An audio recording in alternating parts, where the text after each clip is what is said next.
రాష్ట్రం బాగుండాలి, రాజధాని బాగుండాలని మనస్ఫూర్తిగా కోరుకుంటాను. నేను మొట్టమొదటి నుండి అదే చెప్తున్నాను. అమరావతి ఆలస్యం అవుతుంది అన్నప్పుడు విశాఖపట్నం చేస్తా ఉన్నప్పుడు అదైతే వేగంగా అభివృద్ధి చెందుతుందని నేను చెప్తున్నాను. అందులో ఆ రోజున నా అభిప్రాయంలో ఎక్కడా తేడా లేదు. ముందు రాష్ట్రానికి ఓ రాజధాని చక్కగా కావాలి. సరే లేదు, మళ్ళీ అమరావతిలోనే కడతా ఉన్నారు, అదైనా ఒప్పుకుంటున్నాను.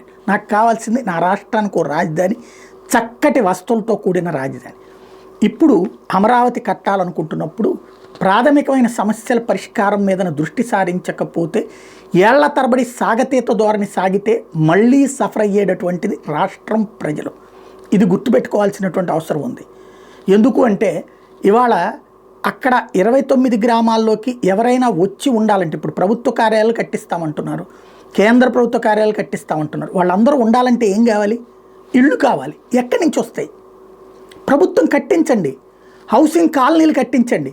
విజయవాడలో ఏపీహెచ్బి కాలనీ, లేకపోతే హైదరాబాద్లో కేపీహెచ్బి కాలనీ ఎట్లుందో అట్లాంటివి కట్టించండి.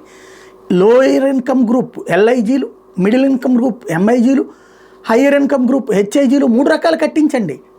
ప్రభుత్వ ఉద్యోగులు, ప్రైవేటు ఉద్యోగులు అక్కడ బ్రతకడానికి ఒక దారి చూపించండి. అది నెంబర్ 1. నెంబర్ 2 వచ్చేటప్పటికి అక్కడ ప్రధానమైనటువంటి అవసరం ప్రజలకి ఇచ్చే ఫ్లాట్లు ఎప్పటికన్నా ఇచ్చేసేయండి త్వరగా. వాళ్ళ ఫ్లాట్లు వాళ్ళకిస్తే వాళ్ళు డెవలప్మెంట్ చేసుకుంటారు.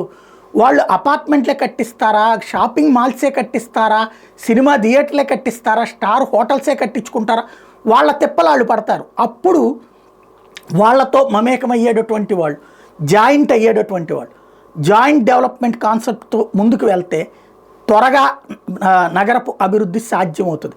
అలా కాకుండా ఆలస్యం చేసే కొద్దీ ఇప్పటికే 7 నెలలు పూర్తయిపోయినాయి, ఇప్పటికీ వాళ్ళ పట్టాలు వాళ్ళకి ఇవ్వకపోతే, వాళ్ళ స్థలాలకు సంబంధించినటువంటి ఫ్లాట్లు వాళ్ళకి ఇవ్వకపోతే, ఇంకో ఏడాది పడితే ఆ తర్వాత ఇవ్వడం ప్రారంభిస్తే ఎప్పటికి పూర్తి కావాలి?